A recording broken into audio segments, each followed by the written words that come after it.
What is up everyone, and today is a pretty exciting day, and the main reason why is because, well, it's officially Easter. And obviously Easter is a very fun time of the year. However, upon Easter morning, I come to discover something that I find equally, if not even more exciting than Easter itself. You see, I reached 400 subscribers today. And I think that is a major accomplishment. Now, I know there's a lot of people out there who think that 400 subs is considered small. However, 400 subscribers really isn't as small as you may think. Because that is 400 individual people that are clicking on a button that basically says they want to watch more of stuff that I'm creating.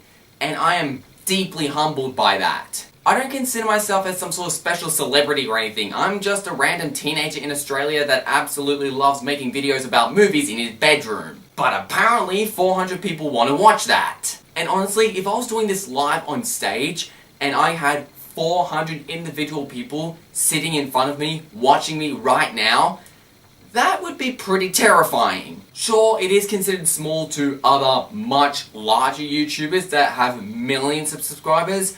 However, 400 is still a lot of people. And so I'd like to celebrate by engaging with my audience by doing something that I have promised to do for about 2 years now, and I still haven't delivered.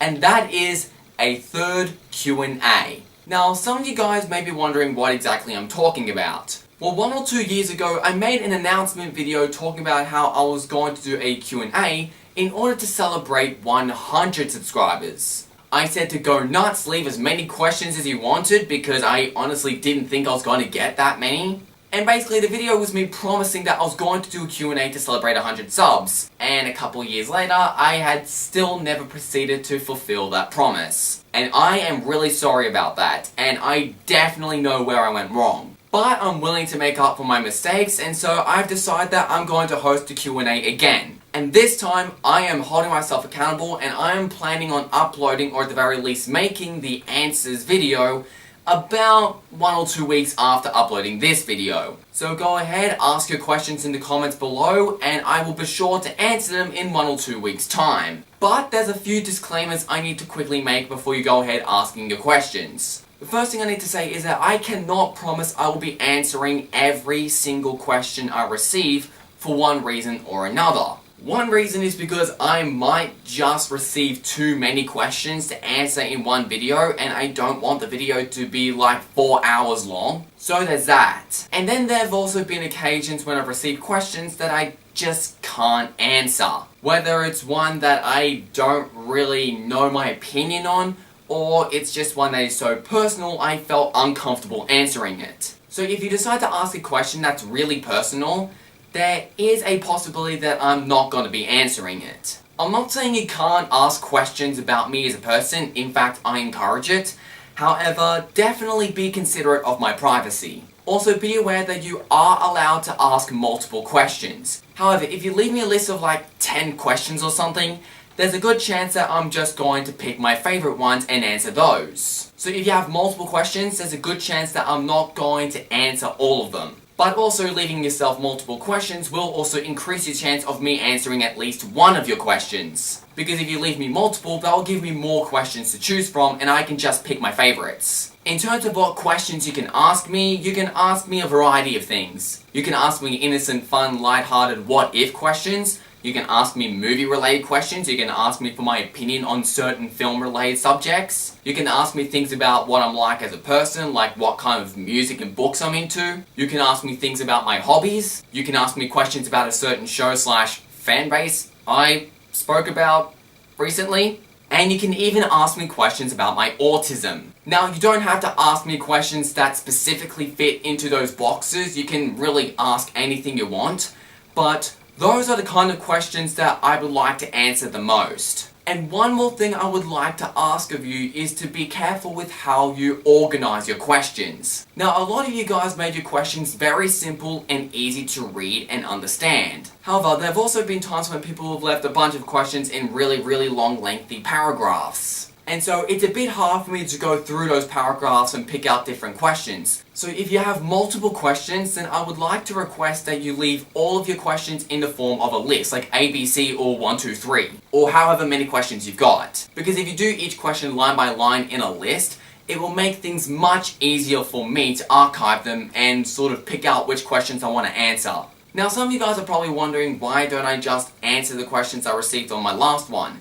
Well, keep in mind that this was about 2 years ago, and so a lot of the questions I received then were things that were kind of revolving around the current day. And the main reason why I'm doing another one now is because a lot of people have subscribed since that video. So if you didn't get the chance to ask a question in that video because you only just subscribed, doing an updated Q&A now will give newcomers who haven't seen that video a chance to ask a question themselves. Again, I'm really sorry about missing the Q&A last time. It's something I deeply regret, and I can say for sure it will not happen again. Especially because I know where I went wrong last time, so I know to avoid those same mistakes again. So happy asking, and I'm looking forward to seeing what questions you have for me. Now, before I let you guys go, I want to give you guys a quick update. Some of you guys are probably wondering why I haven't been uploading very frequently. In fact, some may even say that I went to hiatus. And there are a couple of reasons as to why. First off, I moved house. And as some of you guys may know, moving house is very, very exhausting and time consuming. So every single video I have shot previously have all been recorded in a completely different house. A house that is about 5 hours drive away from here. Another reason why I haven't been uploading very frequently is just because I have a lot going on at the moment. I have a ton of personal projects, both YouTube related and not YouTube related, and so I know it looks like I'm being pretty lazy, but I'm actually working my butt off. 24/7 I'm working on some sort of project. And it's because I'm ping-ponging from so many different projects that I've come to really procrastinate on this channel. Especially for my review for Star Wars The Last Jedi. I mean, I did see The Last Jedi in cinemas, but yesterday they already released the Blu-ray. That's how behind I am. Don't worry, I have seen The Last Jedi, I've formatted my opinions on it, and I've even recorded the review. I'm just still editing it, and I'm really procrastinating about it. But I have a ton of videos planned for 2018, and I'm very excited. And one final update that I'd like to make that I think you guys are really going to enjoy is the fact I have upgraded my camera this year. Some of you guys may be wondering, what camera am I using for all my videos? I've been using an HD Sony Handycam. I would show it to you right now, however, I'm using it, but here's a photo of it. This is what the camera looks like. This is a camera that I've been using all of this time. It's a great camera, I love it. However, recently I took an upgrade. Recently I got a Sony A7 DSLR camera, and I am still getting the hang of it because this is my very first DSLR camera, so I'm still getting used to how it works. However, I'm really liking it so far, and I am planning on using my future videos with this camera. Since I'm still getting used to it, I may occasionally alternate between this camera and this camera. However, my main goal is to eventually get used to this camera to the point where it becomes my main camera. So expect my future videos to be shot with this camera. This will also explain why my future videos may have a different look to it. So yeah, just thought I'd share that news. I got a new camera. And that's pretty much everything I wanted to say. So, thank you all so much for allowing me to reach 400 subscribers. I cannot express in words how grateful I am for it. And be sure to leave whatever questions you may have for me down in the comments below. I cannot wait to read through them and see what questions you have in store for me. Stay tuned to my next video, which should be one of 2 videos, one of which being my review for Star Wars The Last Jedi. But until then, yippee-ki-yay, movie lovers!